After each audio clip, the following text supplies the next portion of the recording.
Alright, how y'all doing today? Shirley here. How y'all doing today? Shirley here, back on another video. So, those of you who don't know, I am Shirley from the Everything Shirley brand. And also, this is the Cheryl Hubbard Show on YouTube. So, I am an entrepreneur, author of Since We Are Twins. My brother Billy is different. We have autism, and it's 6 books. John, his dog, Dusty and the Mysterious Tree. My best friend Jane, and Jane is happy. So it's 6 books you can find in Google Play on the ebooks. So I think it's 3. Well, I know it's three books on autism, and other three books are just books that just regular children's books. So it's 6 of them in the Google Play on the ebooks. So ebooks by Cheryl Hubbard, spelled with a C. So you can read a free copy. So they're not on the bestsellers list, but I figure writing and keep on. If I keep on writing books, I can't do nothing but get better. So all 6 of them are children's books. But just a field to get into. So I just felt I wanted to jump right on in, because I took some writing courses when I was in college. University of the District of Columbia, right here in Washington, D.C., where I'm from, and Strayer University. So Strayer University has a Maryland, Virginia, D.C. campus. So today I just want to, talk about a few terms concerning business, running a business. Basically, working in an organization. A business is an organization. So, terms that are very important when it comes to working in a business, you're running a business, working in an organization. They all are considered an organization. So just some terms I want to go over that I would say that I know these terms are very important to running an organization, keeping it running smoothly, keeping it ethical, keeping it running smoothly, keeping it ethical, making it a learning organization. I'll talk about that term later. Talking about the culture within the organization, keeping it, basically that's part of keeping the organization ethical. So keeping up with the culture within the organization, and a few other terms. Also want to talk about when you're doing research, you can do research either qualitative research or quantitative research. So I want to talk about those 2 terms, and then another term that I want to talk. It's not a term, but it's a whole. It's called a simulation model. What is a simulation model? So this is the book that I had when I was in college. Discrete event system simulation. So what this course was about was, in other words, you work for an organization, or you're the CEO or whatever for that organization, and you want to build a new world system. You want to build a system, an information system. Say for instance, you want to build a information system. So you will create, a simulation model of the real system. So in other words, how you want that system to be, or how it's going to be, how it will operate, just everything about the new system, the real system. But you would just have a model, a simulation model of the original, the new system that you will be building in the future. But you're just creating a simulation simulation model. Basically, like a likeness, something like, I guess, like it was a term that I learned 2 years ago called facsimile. So fax is like a copy of the original. So basically, that's what a simulation model is. It's just a model of the real system. It's not the actual system. In other words, you build the simulation model so you can study that system as opposed to the original system. That way you'll know everything that you need to know pertaining to the original system. But so I'll be reading a few things out of this book. So let's start with some terms in the book. First I want to start with just talking about like I said, organizations, running a business, you're working in a business, you're a manager. That would be a good example of a manager working in an organization. Managers get things done through other people. So managers organize, delegate, control, motivate, empower, control.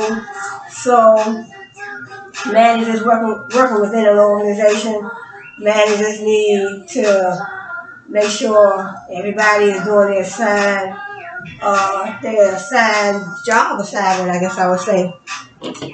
So managers have to make sure that the employees are doing their assigned job assignment. So let's start out with what managers do. Okay, what managers do. Managers get things done through other people. They make decisions, allocate resources, direct the activities of others to attain goals. Managers do their work in an organization, like I was talking about. An organization is a group of employees working together to achieve one particular goal. So in other words, if you are working in an organization and you are the manager or you are one of the employees, you all are working in that organization to achieve one particular goal. What goal? Say for instance you're working at Walmart. Walmart came out Target. A Target or one of those retail giants. You're working at one of those organizations. What goal are you working toward? You're all working toward the same goal. You're working toward a goal of maybe, I don't know, hiring more employees, or building a new wing, or being more socially responsible in the community. Whatever goal your organization is working towards. So it says, this is a consciously coordinated social unit composed of 2 or more people. For an organization, 2 or more people, group of people, 2 or more people that function on a relatively continuous basis to achieve a common goal or set of goals. Based on this definition, manufacturing and service firms are organizations and so are schools, hospitals, churches, military units, retail stores, police departments, and local, state, and federal government agencies. Just want to make sure the time is moving. Okay, what are the management functions? Managers, I guess, it says management functions. Planning, organizing, leading, controlling. So they have to plan, organize, lead. So they have to lead their employees. Leaders, in another term, I'll talk about it when I was in college. Leadership, leaders, leading. The final function managers perform as controlling. After the goals are set, the plans formulated, the structural arrangements delineated, and the people hired, trained, and motivated, there is still a possibility that something may go amiss. To ensure that things are going as they should, management must monitor the organization's performance. Actual performance must be compared with the previously set goals. If there are any significant deviations, it is management's job to get the organization back on track. This monitoring, comparing, and potential correcting is what is meant by the controlling function. So controlling, they have to make sure all the aspects of the organization is on, everything is on track. Things are going the way it's supposed to go. I said to ensure that things are going as they should. Things are going as they should. Managers must monitor the organization's performance. So managers have to keep up with employees. Make sure they're doing what they're supposed to do. Make sure everybody's on point with what they need to do so we can reach a certain goal within the organization. Management roles. They have interpersonal roles, informational roles, decisional roles, definitely making decisions. So I was talking, I did a video, not previously, but some time back, I guess I would say. One of my previous videos, I talked about the information systems that those organizations may build. If they build an information system to bring that information into the organization, because without the proper information, you can't make those vital, pertinent, and important decisions within an organization. See, it says, turn the page too fast. Let's see. Decisional roles. So they have to deal with the information, bringing that information in, and the interpersonal roles, informational roles. All managers will, to some degree, receive and collect information from organizations and institutions outside their own. So sometimes they have to go outside, collecting information and bring it. So that brings knowledge, that brings learning, all that within the organization, that brings it into the organization. Managers going out, benchmarking, saying what other companies are doing, bringing that information back. So without that information, you can't achieve your goals. You can't follow your plans. So the information within coming in the organization is very important. So decisional roles. So we have a gentleman named Mitzberg. He identified 4 roles that revolve around making of choices. In the entrepreneur role, managers initiate and oversee new projects that will improve their organization's performance. As disturbance handlers, managers take corrective action in response to previously unforeseen problems. As resource allocators, so they allocate the resources, so managers are allocator resources. So they allocate the fund. Resources are the money that's coming into the organization, or I guess the financial standing of the organization, money that they have available within the organization. So managers will have to allocate it in certain areas of the organization, or even maybe outside. Say, for instance, they want to hire some more employees. They want to put a new wing on a building, or depending on what business the organization, what type of business the organization is running. So they might say, well, we want to allocate some funds over here. We want to be a little socially responsible, more socially responsible. We want to donate $50,000 over here to this organization. We want to allocate some funds over here for the homeless. We want to allocate some funds over here. We want to build a new wing on our business. We want to hire some more employees. We need to allocate some more funds for that. We might need to get some new uniforms for the employees. We want to allocate funds for that. So that's the manager's job. Managers also act as a conduit to transmit information to organizational members.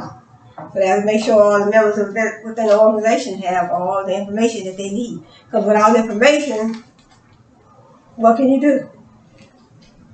Can't get nothing done without the proper information. Just like if you my previous example, you're baking a cake, you need the information, you need all the ingredients. So you need the flour, you need the eggs, you need the vanilla.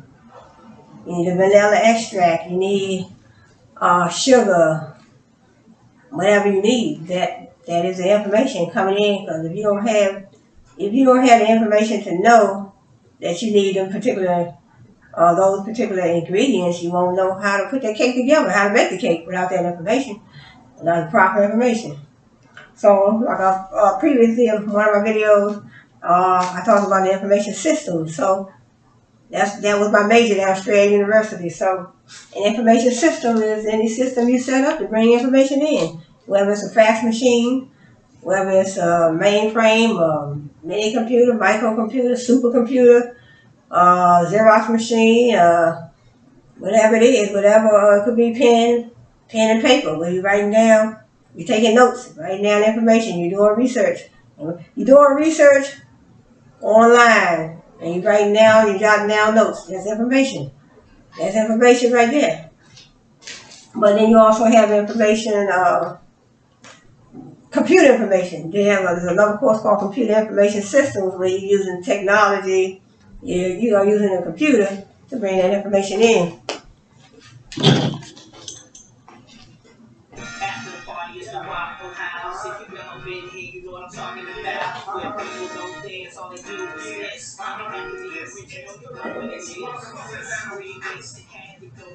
Gotta make sure it ain't too loud. Okay. So just talking about the information. And then also managers have human skills, technical skills. Managers get things done through people. Managers working in an organization. So all that comes together. So when I learned all that in my business course, it was so much information. It was so enlightening. I was just so enthusiastic, I guess you would say. So managers getting things done through people. Managers come with their certain skills of their own. They come with their human skills, their technical skills, their conceptual skills. They come within an organization, and they're delegating, they're organizing, they're controlling, they're motivating, they're empowering their employees, they're delegating, assigning, giving the employees their assignments, managers and employees working in an organization. So previously I stated that an organization is one or two people, a group of people working together to achieve a particular goal. So the employees, the managers, and the organization, they're all working together. So managers come with their technical skills, encompasses the ability to apply specialized knowledge or expertise. When you think of the skills held by professionals such as civil engineers, tax accountants, oral surgeons, you typically focus on their technical skills. Through extensive formal education, they have learned the special knowledge and practices plural of their field. Then you come up with the human skills. You definitely have to have human skills. Human skills to be a manager, because you have to work with people. You have to be able to get along with people. You have to be able to be a arbitrator. Yes, you have to have all these types of skills. You have to be able to solve certain issues when it comes to people working together. Sometimes people working together don't get along, but it says the ability to work with, understand, and motivate other people. That's what managers do. So that's what I said previously. Motivate, empower. It says that's what managers do. Part of their job. Both individually and in groups. Describe human skills. Many people are technically proficient, but interpersonally incompetent. So that means it's hard to deal with people. Hard to get along sometimes. They might, for example, be poor listeners, unable to understand the needs of others, or have difficulty managing conflicts. That's what I was just saying. Since managers get things done through other people, they must have good human skills to communicate, motivate, and delegate. Conceptual skills. Managers must have the mental ability to analyze and diagnose complex situations. These are conceptual skills. So conceptual skills, they have to be able to, they must have the mental ability to solve certain complex issues. Decision making, for instance, requires managers to spot problems, identify alternatives that can correct them, evaluate these alternatives, and select the best one. Managers can be technically and interpersonally competent, yet still fail because of an inability to rationally process and interpret information. So sometimes managers have trouble interpreting the information that they have. So it's a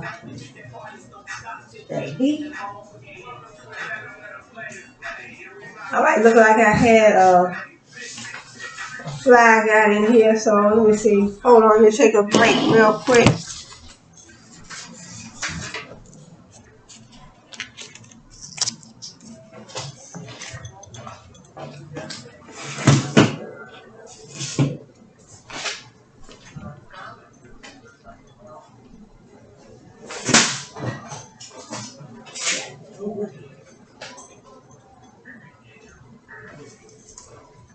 I tried to get that fly, but I couldn't get him, so I'll catch him when he come back around. Okay, sorry about that.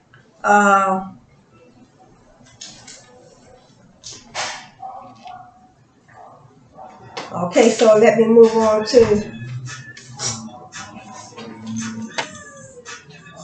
a review of the manager's job. One common thread runs through the functions, roles, skills, and activities approaches to management. Each recognizes the paramount importance of managing people. Managing people. Managing people. So they're supposed to have these conceptual skills, human skills, technical skills, basically people skills. So you can't get along with people, or you don't know how to manage certain situations, certain hard, I guess I would say hard situation, in other words, people, if you manage your people, you have to know that there's going to be some point in time where these people might have, a few of them may have a disagreement, or sometimes they have a disagreement with the manager. So the manager's job would be to have to have solutions for that. Sometimes they have, I know when I learned in school, when I was in school, straight at university, we talked about the different teams that they have in some of these organizations. So I don't know if they still have teams, but they have teams that have training. They might have a team, and they might have a training session over here. Ethical training within an organization. Ethical training, behavioral training. That's why this book right here is called Organizational Behavior. So this is basically what I'm talking about, the organizational behavior. Or basically organizational behavior. What is the behavior like in the organization? What culture, what type of culture are you building within your organization? Are you creating, rather? I would say, what type of culture are you creating within your organization? I mean, if you have an organization, say for instance you're working in an organization or you're the manager, and a lot of unethical things are going on within the organization, and if you keep on letting that go on, that will become the normal behavior within the organization. So, say for instance, you're the manager and you just let things slide. You let, people arguing all the time, fussing and cussing, and it's just a lot of unethical things going on within that organization. And it just keep going on, and it becomes normal behavior. As they go on for so long, it becomes the norm. So that's what you don't want to create within the organization. Normal, unethical behavior. So I've never been a manager before, but this is the knowledge that I learned when I was in school, straight university, right here in Washington, D.C. So the next, just had a few terms that I outlined. Okay, now I'll talk about a couple of terms. Classical conditioning and operant conditioning. We have a gentleman. The first one is Ivan Pavlov, and his term that he started this term, he was responsible for this term, something called classical conditioning, grew out of experiments to teach dogs to salivate in response to the ringing of a bell conducted at the turn of the century by Russian physiologist Ivan Pavlov. It said Pavlov. The Pavlov. Unless it's Pavlo, and the V may be silent. A simple surgical procedure allowed Pavlov to measure accurately the amount of saliva secreted by a dog. Okay, saliva. He presented the dog with a piece of meat. The dog exhibited a noticeable increase in salivation. When Pablo withheld the presentation of meat and merely rang a bell, the dog had no salivation. So, in other words, saliva.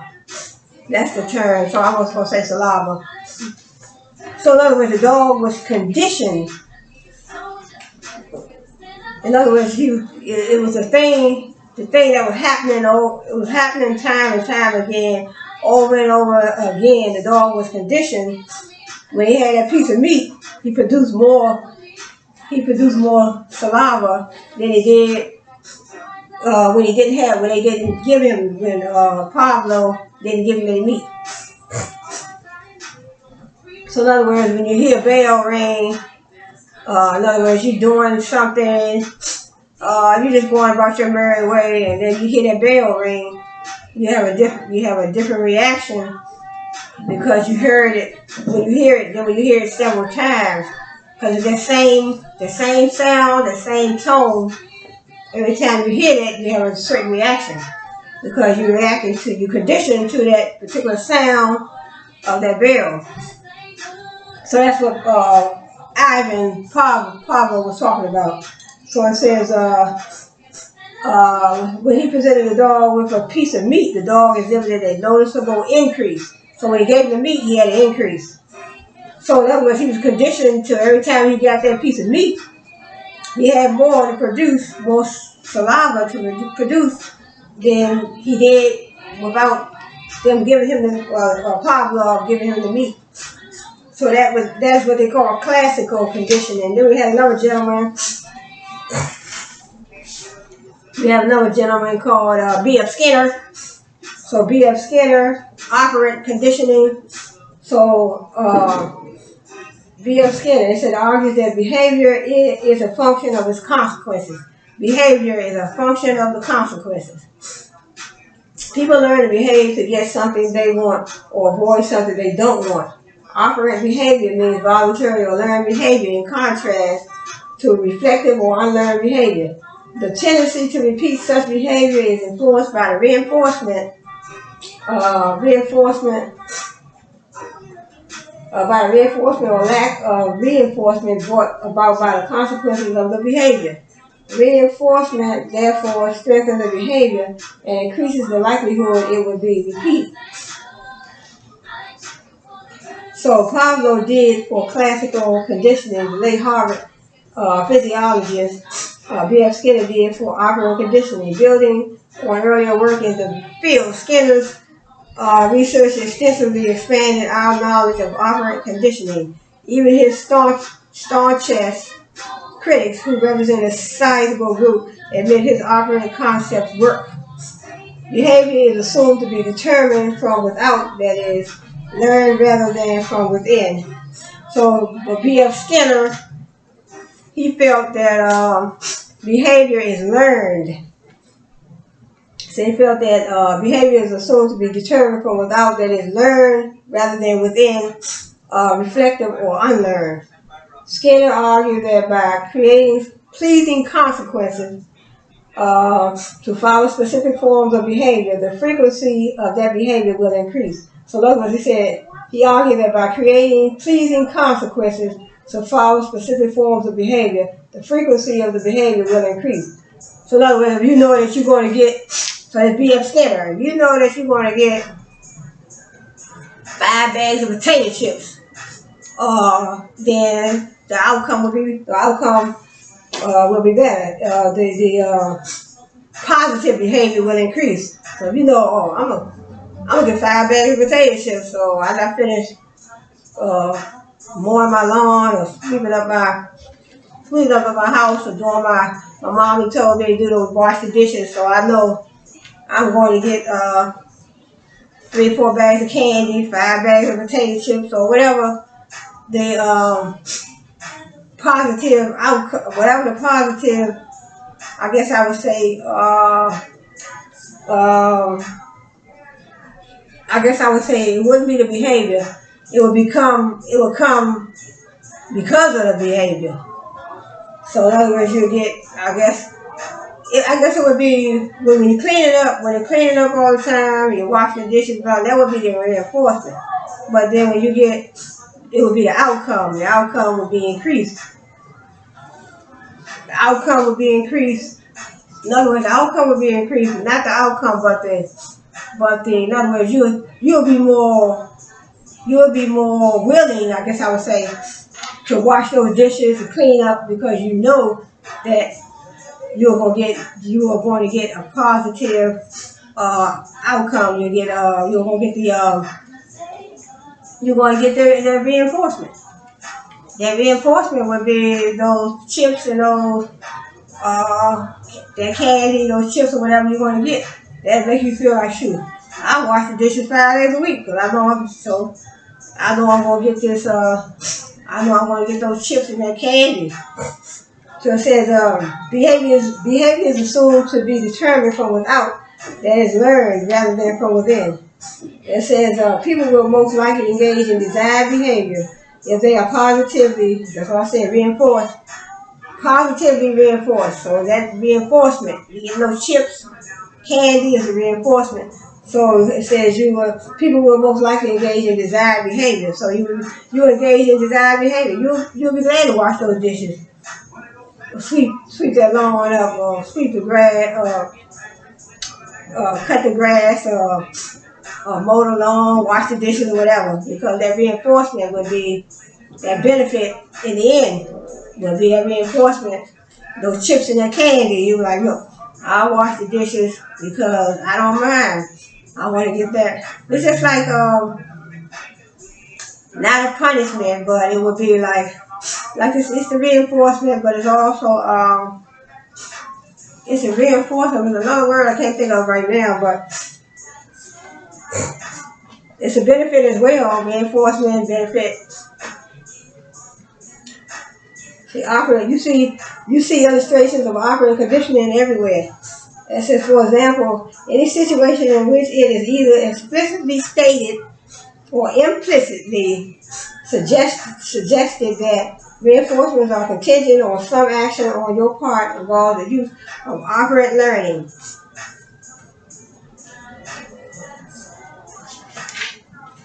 So social learning theory, we have social learning theory. People can learn through observation and direct experience, the social learning theory.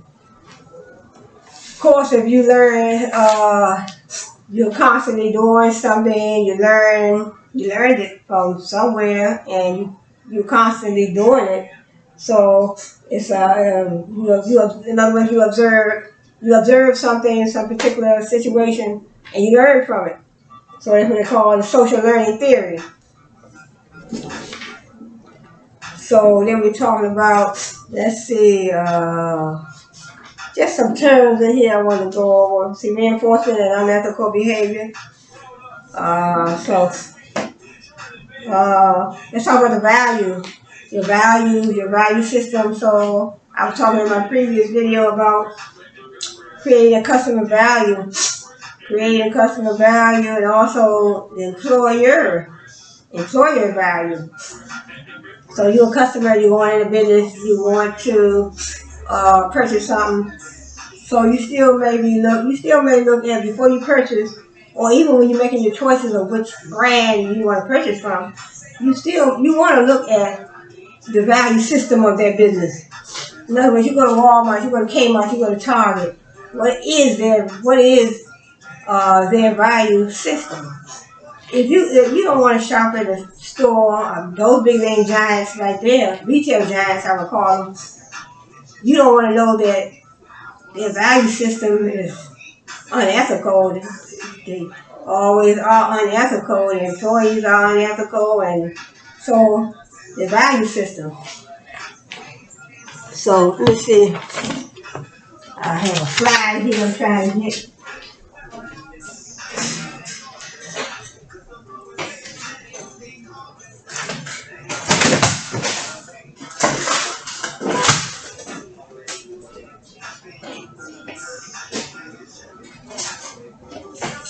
This one too.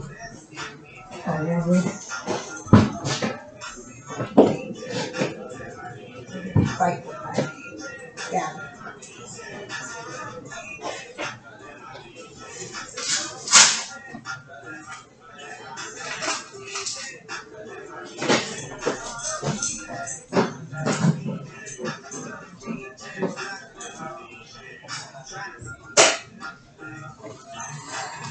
I had to get the flag. Got him. Had to get him. Almost looked like a bee. He looked like a bee was flying around. I don't know once I came in when I opened the door to check my mail earlier, but I got him. So I didn't want him flying around, biting nobody. So let's talk about the value system. Okay, values, basic convictions that a specific mode of conduct or end state of existence is personally or socially preferable to an opposite or converse mode of conduct or end state of existence. Just want to see what time I'm working with. Okay, so values represent basic convictions. Your basic convictions. So, what value system? What values do you go by? Are you always a person that does unethical things? Do you have any values about yourself, or you follow any rules and regulations, or you just do anything? You don't have no values, you have no ethics, no morals. And then your value system, when we rank an individual's values in terms of their intensity, we obtain that person's value system. All of us have a hierarchy of values that forms our value system. We have a hierarchy of values. So in other words, what are your values? Do you cuss? Do you cuss? I mean, values. Do you cuss? The book that I look at. Do you cuss? What is considered in your value system? Let's just talk about that a little bit. In other words, are you an unethical person? Do you have any values? Do you have any morals, any ethics? You cuss a lot? You believe in spanking children? You don't believe in spanking? I mean, different values. Values. Whatever your value system is, whatever you go by, and like this the book says, everybody has their value system. Some people don't have none at all. They just, do things that's unethical and just became normal behavior to them, and they just, go through life doing this and doing that and have no guidance, no values at all, just anything, And then, because a lot of times you may have friends, even if you have friends that you be around, you know that their values may be different than yours. You do things differently than them. Because what they do, you might say, no, I don't do that. I value this and I value my life. I value this. There's a lot of traffic out there. But, you look at your friends, even your relatives, your mama, your father, your cousins, your uncle, you may see, if you be around people long enough, you see the things that they do. And, a little smoothie. So you be around people, might get a little dry when you're talking.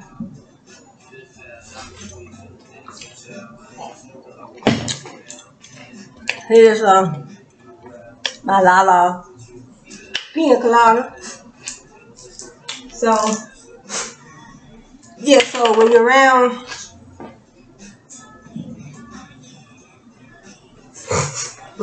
people long enough, you see the things that they do, the way they talk. People cuss, they talk all kinds of ways, they may be little people, or they do all kinds of unethical stuff, Some people do unethical stuff at work, Some people don't have no type of values that they go by. Some people do, but some people like me, you know, I keep up with my values. I have a very high value system. A lot of things I don't do.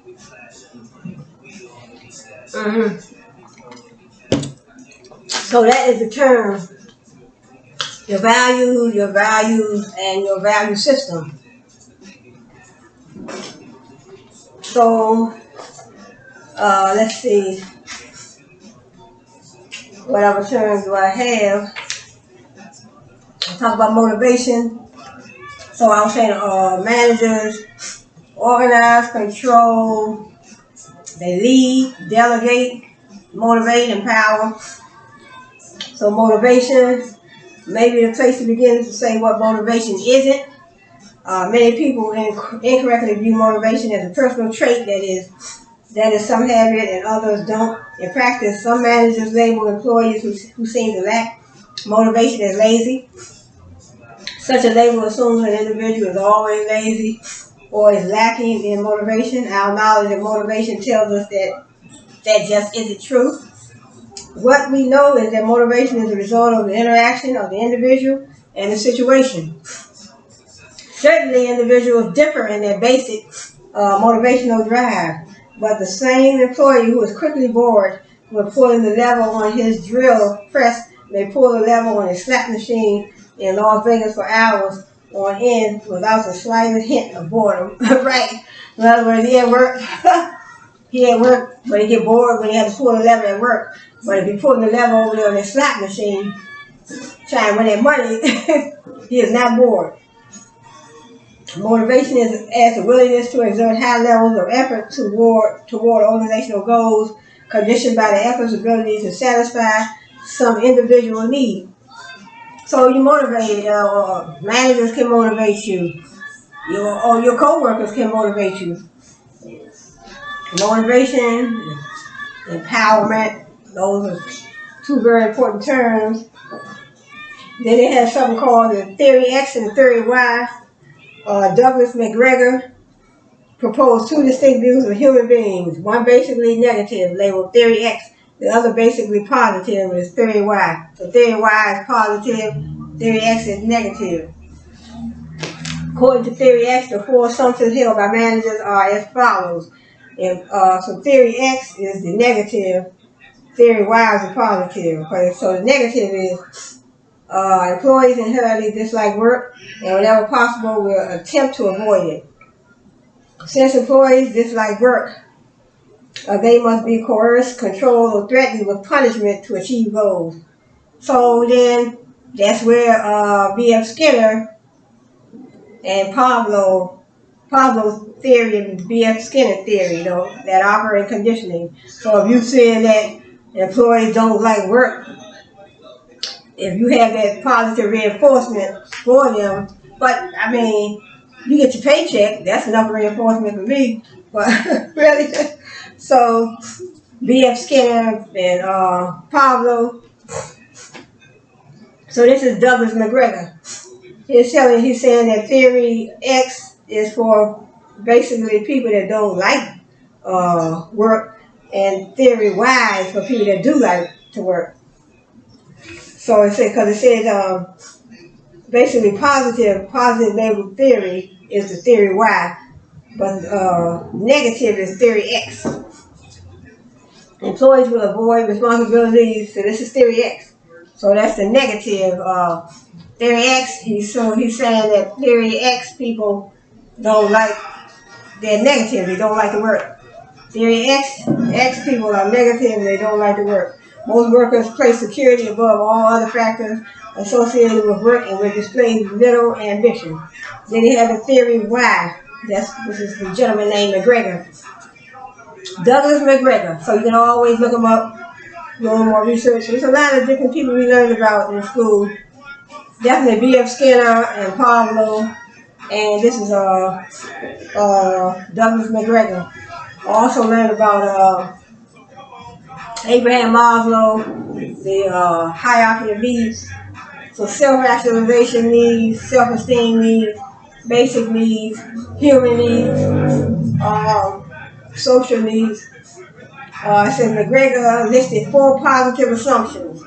employees can view work as being as natural as rest or play. And people will exercise self-direction and self-control if they are committed to the objectives. The average person can learn to accept, even seek responsibility. The ability to make innovative decisions is widely dispersed throughout the population and is not necessarily the sole province of those in management positions. Let's talk about the motivation hygiene. Motivation hygiene theory, it was proposed by psychologist Frederick Herzberg. And the belief that an individual's relation to his or her work is a basic one, and that his or her attitude toward this work can very well determine the individual's success or failure. So that is Frederick Herzberg. So you can also do a little more research on him, the motivation hygiene theory. He says that it's a theory proposed that an individual's relation to his or her work is a basic one, and that his or her attitude toward this work can very well determine the individual's success or failure. So how you feel about your job can determine your success or failure. That's the motivation hygiene theory, Frederick Herzberg. So hygiene factors.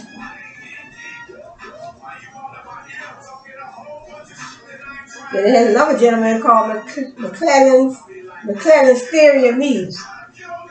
You got one bean bag and 5 targets set up in front of you. Each target is progressively farther away. So in other words, his theory is that you have all these targets. You have a bean bag, but you have 7 targets.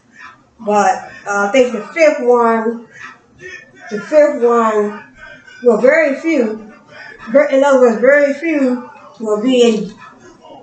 are in distance for you to reach. So in other words, you have that bean bag, but you have 7 targets, but very few of them are in reach but one. So in other words, you're going to pick that one that's in reach. That when you throw that bean bag, you're going to hit that target. So you're not going to want to throw it to the ones that's far away, since there's 7 of them, and only one that you feel that you can reach. So what he's saying is that the needs that are in reach are the ones that you will be more likely to try to achieve. So it says, let me read the whole thing. It says each target is progressively farther away and hence more difficult to hit. So that's what I'm saying. The targets, there's 7 of them, but they're all difficult to hit. So in other words, you don't want to, just like striving for a goal that you know you're not going to reach. That's too far away. But let me see what he's saying. Target A is a cinch. It sits almost within your arm's reach. If you hit it, you get $2. Target B is a bit farther out, but about 80% of the people who try and hit it, it pays $4. Target C pays $8, and about half the people who try can hit it. Very few people can hit target D. They said, but the payoff is $16 if you do. Finally, target E pays $32, but it's almost impossible to achieve. Which target would you try for? If you select a C, you're likely to be a high achiever. So target E pays $32, but it's almost impossible to achieve. So the most money that was offered was the target that was harder to reach. So that's what he's saying. He's saying that, in other words, you shouldn't strive for the target that's harder to reach. Strive for the target that's in arm's reach. That's the McClellan's theory of needs. So let me see. I think that's all for this book. Just wanted to read a few things in this book. Okay, I think that's it. And this is the organizational behavior. So this is a good book. This is one of my books that I used when I was in Australian University. Organizational behavior. So organizational behavior is good.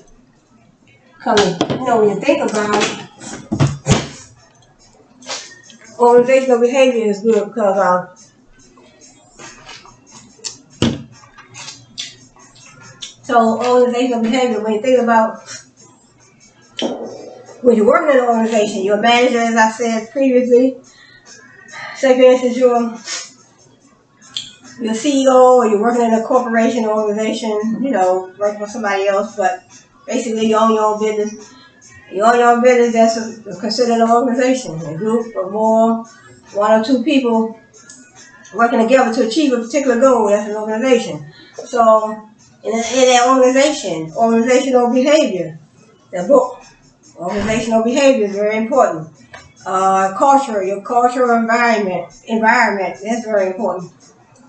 What type of culture are you creating? I took another course called organizational culture.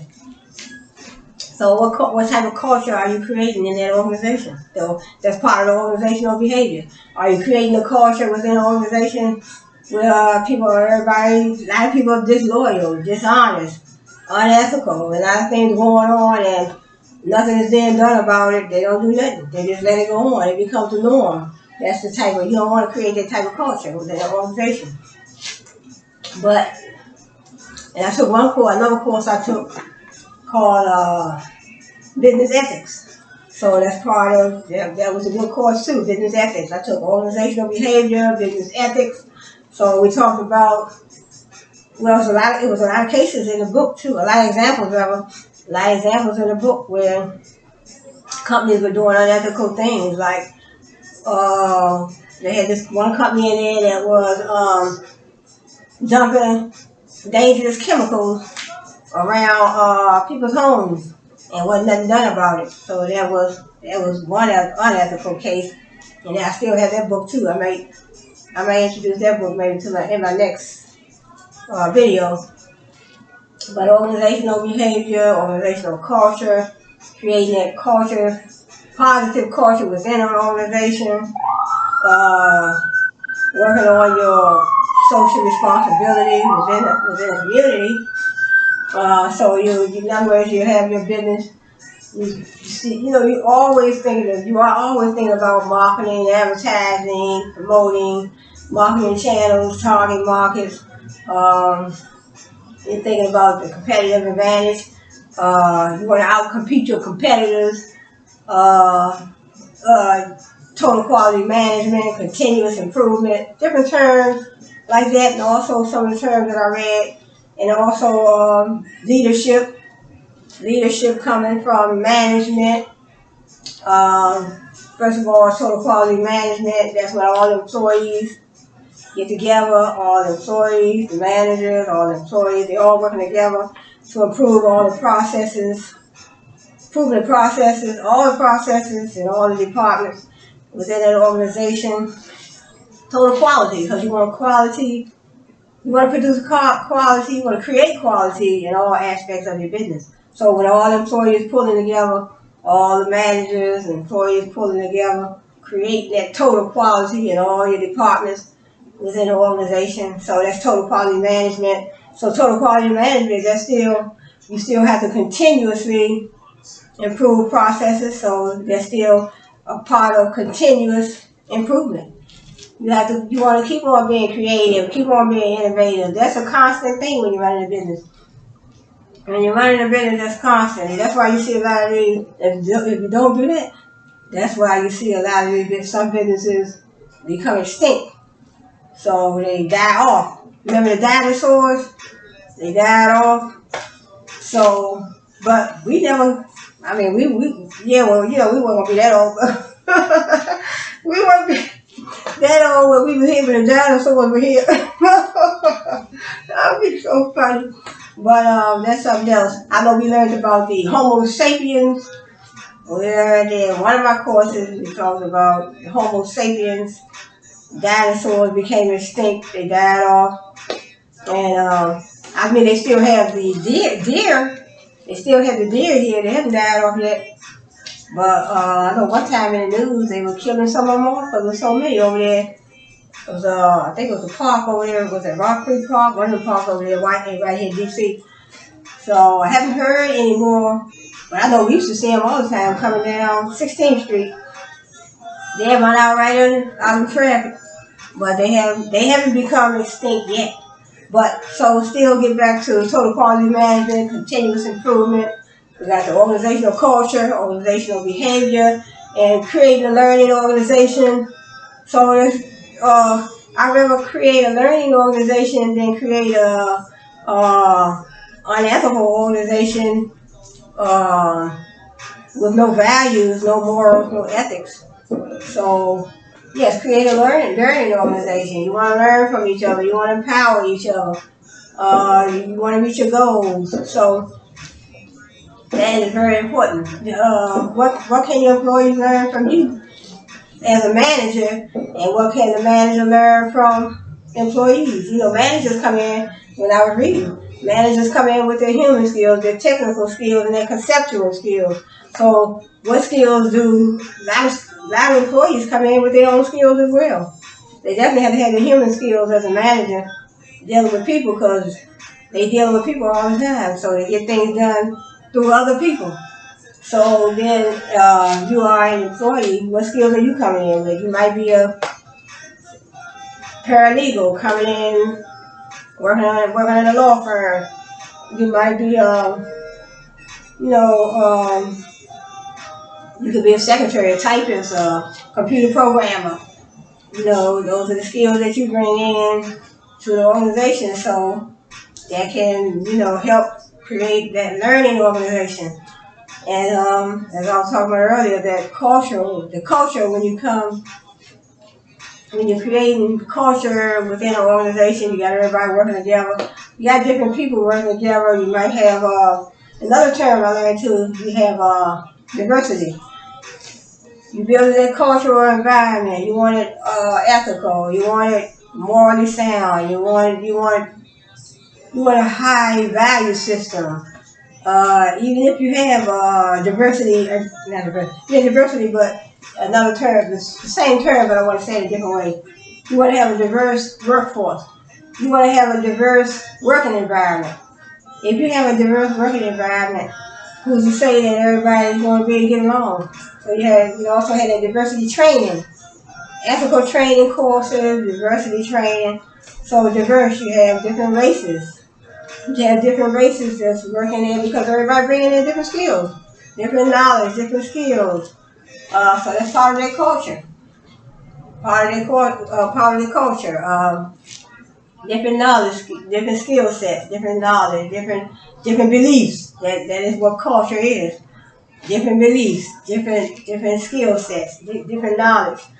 So you bring different knowledge in, and you can put together. You can learn from each other. You can create that learning organization.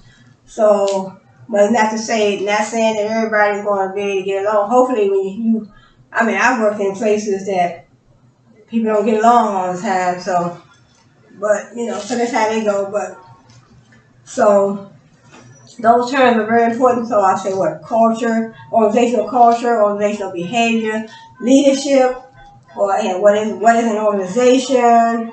So let's just get back to marketing, advertising, promoting, marketing channels, target markets, competitive advantage, comparative advantage. So all those terms are important. Then you have total quality management, continuous improvement. Those terms are very important.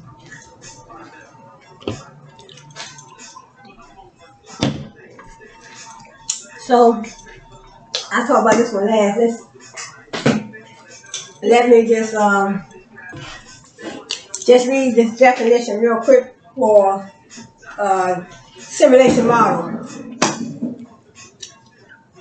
So in other words, you're working in a business, you're working for you're the CEO, you're the manager, or whatever, and you think about creating an information system.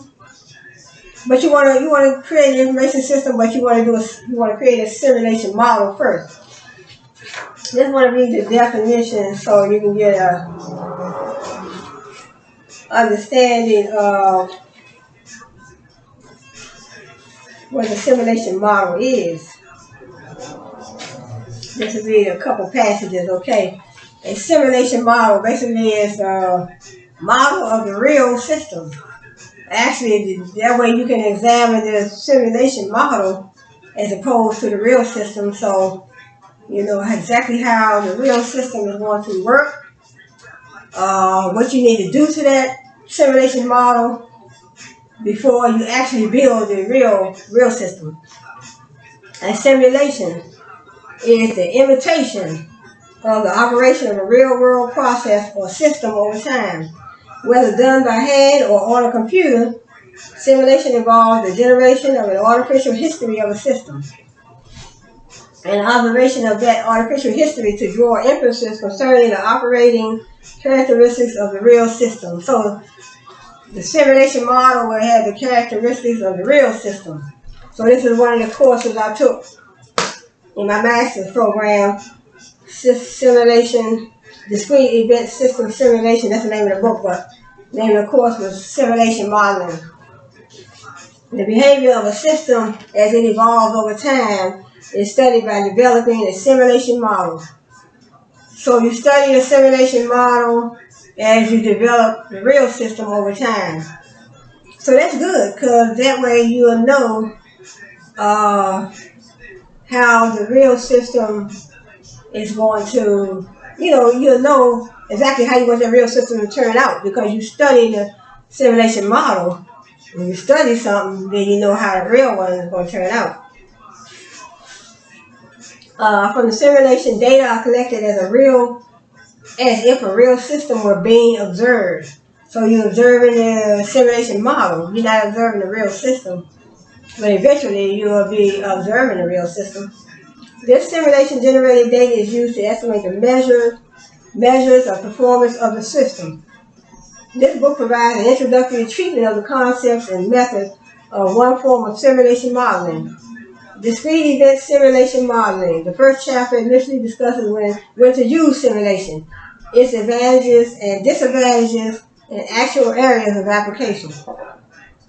It says when simulation is an appropriate tool.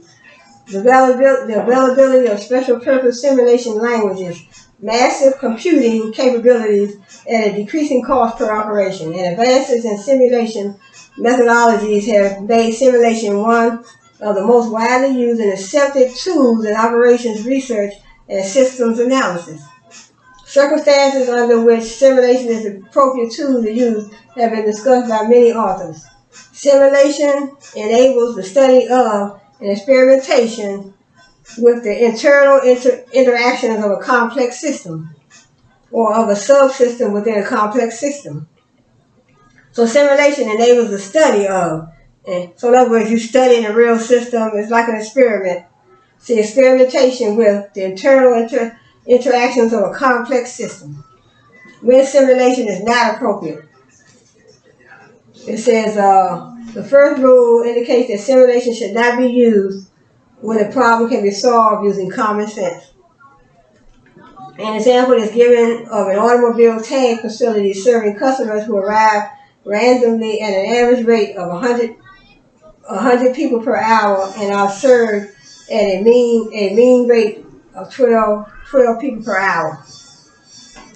So it's different rules. In other words, when you should not use the simulation model. So a system, like I said, a system does not have to be a computer system. So they're talking about setting up different systems, and studying this by doing experiments, and as opposed to the real world system. So in other words, they talk about how people, it's an automobile tag facility, and they're telling you that it's an example is given of an automobile tag facility serving customers who arrive randomly at an average rate of 100 people per hour and are served at a mean rate of 12 people per hour. So we got 100 people coming in an hour. 100 people coming in an hour, but they're only serving 12 people an hour. That's kind of, that is a slow pace, but to determine the minimum number of servers needed, simulation is not necessary. The second rule says that simulation should not be used if the problem can be solved analytically.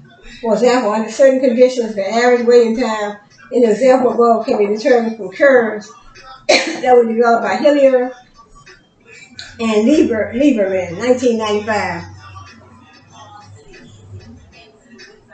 It says the next rule says that simulation should not be used if it is easier to perform direct experiments. And the fourth rule says not to use simulation if the cost exceeds the savings. Rule 5 says 5 and 6 indicate that simulation should not be performed if the resources or time are not available. So if it costs too much, if you don't have the right resources or the time, then don't do a simulation model. Simulation takes data sometimes, lacks of data. If no data is available, not even estimates, simulation is not advised. So they don't have the proper data, they don't have the right funding, they don't have the right time to put into the simulation model. So basically they're setting up a system they have a system for this, for that, or this or that. Advantages and the disadvantages of simulation. Simulation is intuitively appealing to a client because it mimics what happens in a real system. So a simulation system mimics what happens in a real system. Proceed for a system that is in the design stage. The output data from a simulation should directly correspond to the output that could be recorded from the real system. So just wanted to go in just a little bit of that, and they have different examples in here.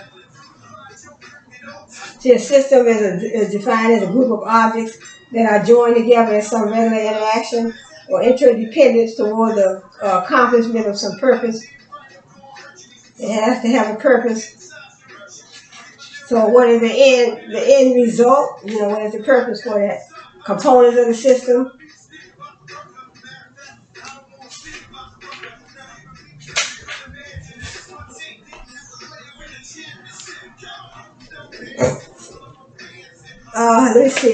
Let's see. What kind of song I can get on? Let's see. So that is basically the simulation model. So I'll talk a little bit about quantitative research and qualitative research. So I took a course called the course was qualitative. It was qualitative and quantitative. So they get ready for fireworks. So I took a course called qualitative and quantitative research. That was a very interesting course too. So I'm going to talk a little bit about that.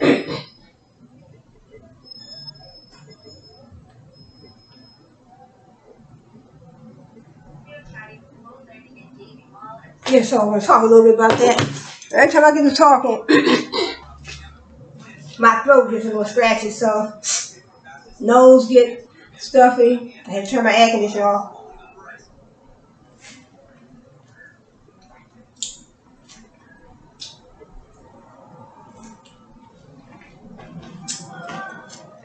So I just want to talk a little bit about,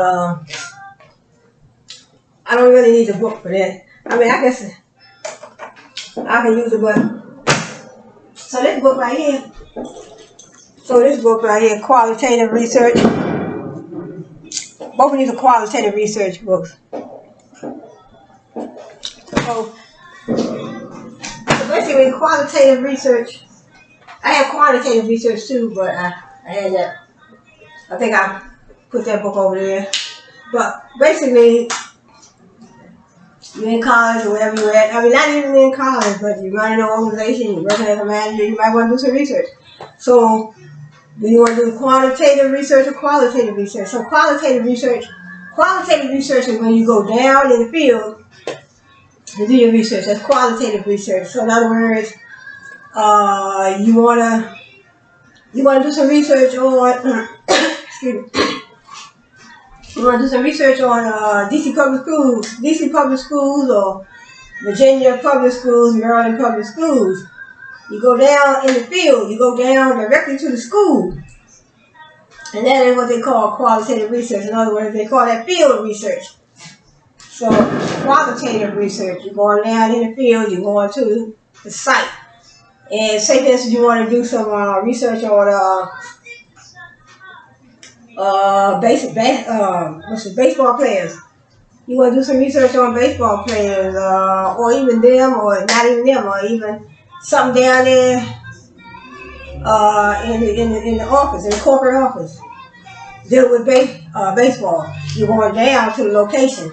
You're going down there. You want to interview the participants. You want to interview everybody that's going to be a part of your research. So you sit down there. You actually do your research, do your interviews right there down in the field. So that's what they call qualitative research. Quantitative research, that is dealing with calculations and numbers. Quantitative. So you're talking about quantitative, you're talking about percentages, numbers, and things of that nature. So let me see. So that's qualitative research. Qualitative research, you're going down in the field. So it's what they call field research. Let me see. We got quantitative right here too. Quantitative in this book. This is it's qualitative, but it's talking about quantitative.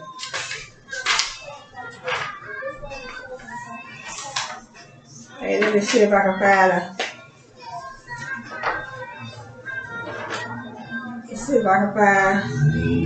passage to read.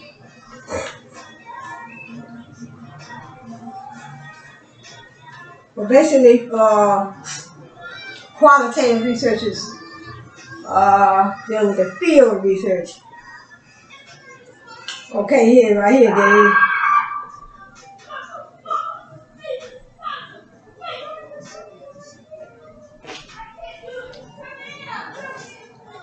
It says principal methods. It's called field study. If I say field research, field study, natural experiment, participant observation, semi-structured interview, document analysis. So that is all part of qualitative research. Discourse analysis, breaching experiments, memory check of videotape. So basically going down there, you're observing. You're going down in the field. You're doing observations. Just my example I gave, you want to do some research on baseball players. You want to go down in the field. You might want to interview some of them. But depending on what your topic is.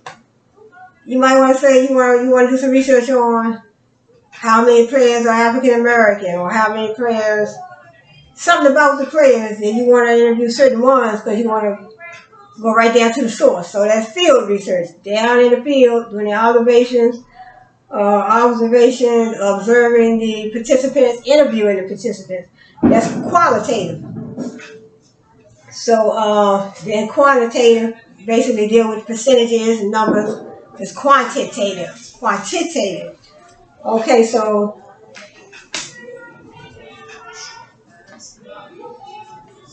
qualitative, let me see if they have. So these are some good books right here. Actually, these books right here, these two right here, I ordered. I think I ordered these off Amazon or even Barnes & Noble. But it's quantitative. So I think that is going to probably be it for this. So let's wrap things up. You know, you're running a business, you're working for a business, you're a manager, you're working in an organization. Managers get things done through people. Managers organize, delegate, control, plan, motivate, empower. And so managers work in an organization with employees. What is an organization? It's a group of people, or one or two people working together to achieve a particular goal. So you might work for an organization that want to stop hunger, homelessness, whatever goal you're working toward in that organization. So managers, you have in the business, you market, you want to market, advertise, promote, marketing channels, competitive advantage, total quality management, continuous improvement. You want to create a great leadership organization. We talked about creating a positive cultural environment with organizational behavior, and organizational environment with great morals and ethics and values. What is your value system? And so what else is important? Yeah, total quality management, where you're working all the employees working together to achieve their quality in all processes and all departments within the organization. That is total quality management. You are continuously improving, being innovative, creative, continuously improving things in the organization. You might need to improve your customer service. You might need to enhance your product line. You might need to expand your product line, improve your product, because you want to outcompete the competitors. It's just so much I can talk about in business. You want to outcompete the competitors. You want to do something unique. What can you do in your business that other companies are not doing in their business?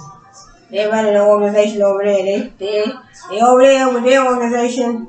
They working together to achieve one particular goal. That's what an organization is. So they working over there doing what they're doing. Just like the Nike brand, the Gucci brand, Nike brand, Michael Kors. You have Target, you have Amazon, Walmart. All those organizations. The fireworks and something else tonight. Oh no. But everybody is working together to achieve a particular goal in that organization. So like I said, the Nike brand, Adidas, Reebok, you have Walmart, Kmart, Target, even the organization I'm trying to build, my business, everything Shirley. I am an organization, one or two people, they say two or more working together to achieve a particular goal. So my goal is to satisfy my customer by building a strong, quality, trustworthy brand, creating a customer value, customer satisfaction. So, but working together to achieve their goal. That's what all organizations do. So I think I want to end right here, and because it's getting a little late, I hear these fireworks. So it's 4th of July. Is it 12 o'clock yet? So is it 12 o'clock yet? Let's see the time again. Oh, it's just 10.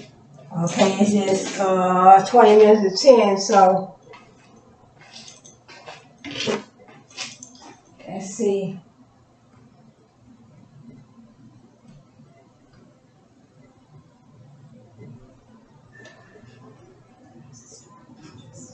So 20 minutes to 10, so I'm not going to hold this video too long.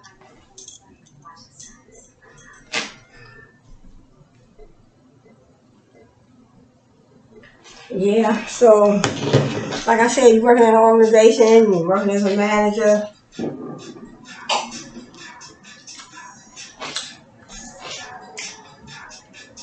Working as a manager to achieve those particular goals in the organization.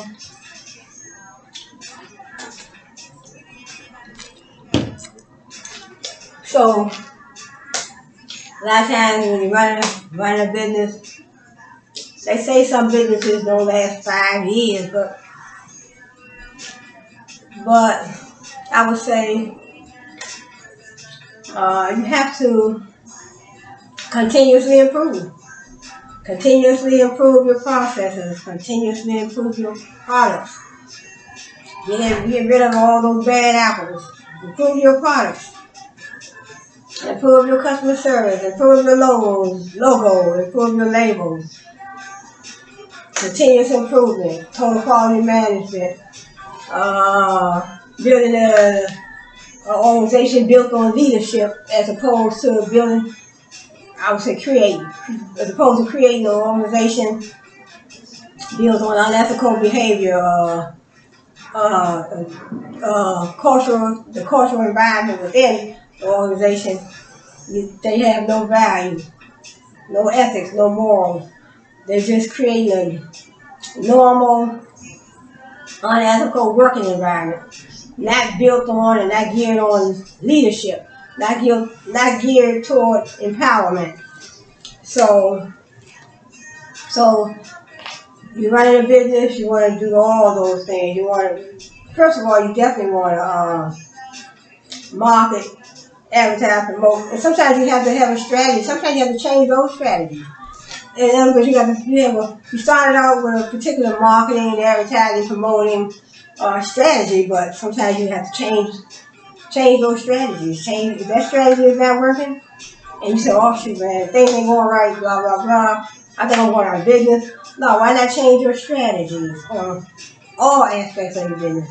Marketing strategy, promoting strategy, marketing, advertising, promoting. Change your target market strategy. How are you pulling in your customers? How are you going to keep your customers coming back? What are you doing? Are you being innovative, creative? Are you continuously improving processes in all departments? Are you practicing total quality management? Total quality management. How are your leadership? How are your leadership skills and goals? So I'm just talking on terms of. I'm talking in terms of thinking of these certain terms that seem easy, not easy, but I guess I would say they seem like they would be terms that could solve a problem, but you never know. A lot of times, terms that you learn in school, sometimes when you get out there in the organization, working is sometimes trying to implement those certain terms. Sometimes they don't turn out, sometimes they may not work. But as I say, I will continuously improve. I will change, be innovative, creative, change the way you do things. Change. You have a strategy for this. You have a strategy for that. If those strategies are not working, why not try another strategy? Strategy is just your plan. What is your plan? What is your plan for the next 5 years, the next 2 years, the next 6 months? So that's how they go. But I think I'm gonna close this video out right now because it's over an hour. But so just continue to market, advertising, promote. Where you're target market. Are you doing social media marketing? What marketing channels are you using? Social media, text message marketing, email marketing. Some people are not on a computer. What is another way that you can reach a different target market that are not on a market that is not on the computer? Well, some people are not computer savvy, and some people are not on the computer. So how can you reach another target market? What marketing channels can you use for customers that are not on a computer? That's what I think about too. I'm like, what? How can I reach? I guess everybody has cell phones, so text message marketing would be one way. Send out some text. Some people don't even know how to send a text message. I've been around people that didn't even know how to send a text message. I had to help them with their phone. Show them how to text. But so, other marketers out there that you can touch base in and on, it's not on a computer. But back in the day, Avon lady, they come door to door. Well, sometimes I remember they used to come around back in the day, and I lived at home selling those encyclopedias. They would come around to your house. I said, they don't do none of that no more. Everything is online. But like I said, everybody's not online, so sometimes we could be missing out on the target market that is not even online. Not online, So I know people now today, friends of mine, don't even know how to do nothing on a computer. And they're not high school students either. They're older adults. Don't know how to do nothing on a computer, but they can work their phone a little bit. But so that's what I'm saying. So we could be missing out on a market that doesn't even exist on a social media marketing platform. So that's something to think about. But like I said, some of them do probably use. A friend of mine, she does use her phone. Text. She can text, but other than that, she don't do too much. She don't go online. She said, Miss Cheryl, I don't do no shopping online.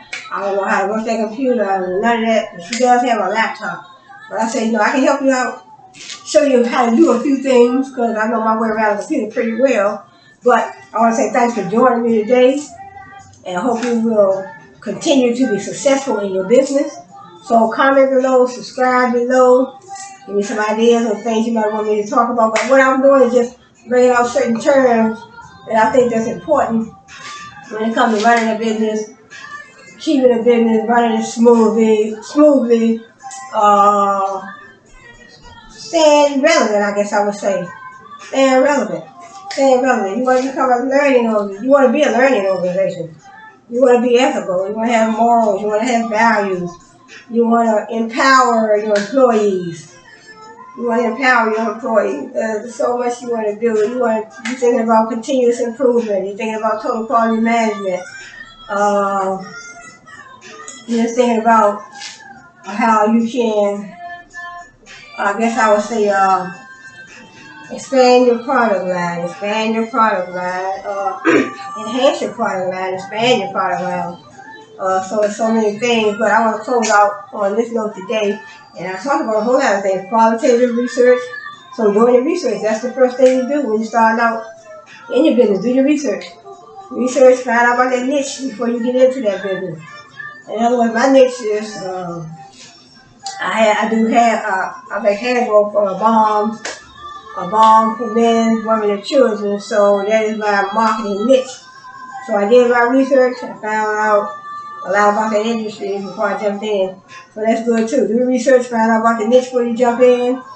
Write a plan, your business plan, marketing plan. How are you going to market, advertise, and promote? How are you going to reach your target market? What channels, marketing channels are you going to use? How are you going to be innovative and creative? How are you going to implement total quality management? How are you going to implement continuous improvement? How are you going to create that learning organization? How are you going to, that way you'll be able to empower your employees. So I want to say you all have a good one. Thanks for joining me. Comment below, subscribe below. Hope to see you on my next video. So any ideas for me? But I'll be bringing different terms when I come. And then no telling what I'll do on my video.